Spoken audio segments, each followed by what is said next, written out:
For over 3 decades, Alpena has provided you with high-quality, durable, and affordable LED technology. In this video, we will show you how to install Alpena's TerraBar 22.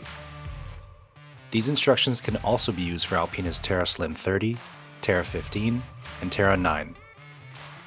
You will need the following tools for this installation. Protective eyewear must be used. Let's get started.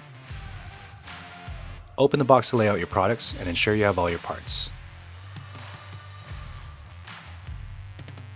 Grab the provided brackets and hardware. You have the option to mount the brackets inward or outward for mounting preference.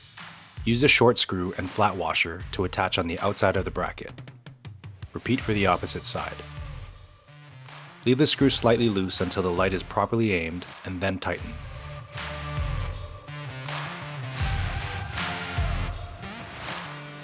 For this vehicle, we will be mounting to an existing hood LED bracket. Thread the long, thin bolts through the hole of the bracket and through the mounting surface. Use the included bolt and flat washer to secure the fitting.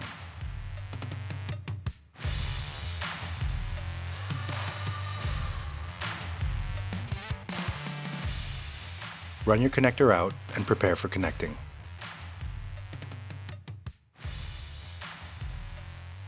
If you have an existing power source, remove your power connectors on the battery to allow for crimping. Disconnect the negative or ground terminal, followed by the positive terminal.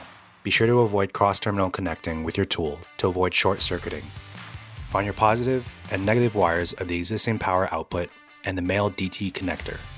Grab 2 heat shrink wire connectors and crimp to the positive and negative wires of the existing power source.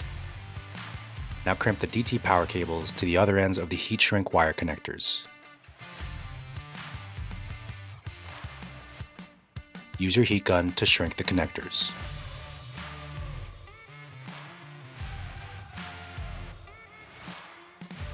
Reconnect your ground connections to the battery.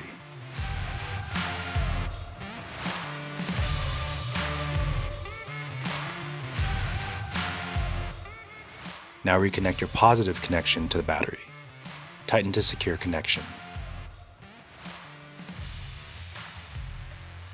If you have an existing light switch, turn on the light. Grab the included wireless remote and test. Press power to power it on. Press dim for dimming.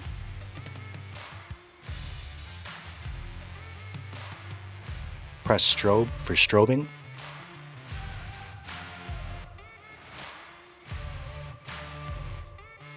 To reset completely, press the power button on and off. Be sure to tidy up the wiring and ensure it's not close to heat sources or moving engine parts. Use cable ties to contain the wiring if needed, and cut the excess cable ties to avoid future injuries. Your accessory light is now connected and you're ready for your next adventure.